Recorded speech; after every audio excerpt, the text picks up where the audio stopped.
বড় কোরবানি দিব, এই ফজিলত থেকে বাদ দেওয়া যাবে না। তবে চুরি করতে কই যাব?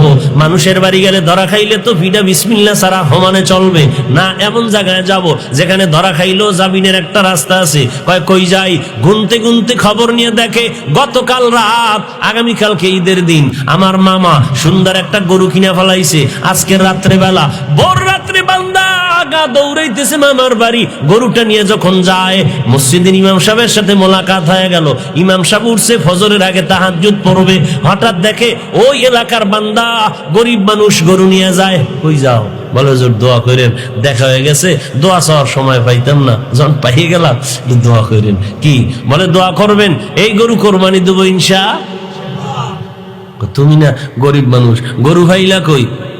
ফাইলাম কই? ভোর রাত্রে আনছি, বুঝেন না? কই ফাইলাম? কই ফাইলা? কয় হুজুরে গরু আনছি মামার বাড়িতে। মামায় জানিনি? জানলে কি ভোর রাত্রে আইতাম নি?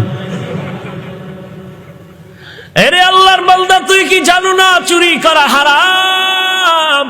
কয় হুজুর এই ফতুয়া তো আমরা বহু আগেই জানি, এই পেস লাগাইবেন তাও জানি। তবে সমাধান মেনে নিলাম, সমাধান করে নিয়েছি। গত জুমায় যে টাটকা বয়ান দিয়েছেন কোরবানির, এত ফজিলতের বয়ান আপনি দিয়েছেন, ওই ফজিলতের বয়ান শুনে পাগল হয়ে গেছি। এবার চিন্তা করলাম, এবার চুরির তো একটা গুনাহ হবে, হিসাব মাইনাস প্লাস করে ফেলেছি। চুরির গুনাহ আর কোরবানির ফজিলত হবে সমান। মাঝখানে গরুর গোশত খামু ফাও।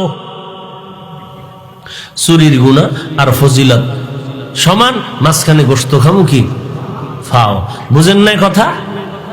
এই হলো আমাদের ইমানের হালাত। ওই যে বলে না, নামাজ না পড়লে কি হইব? দিল পরিষ্কার।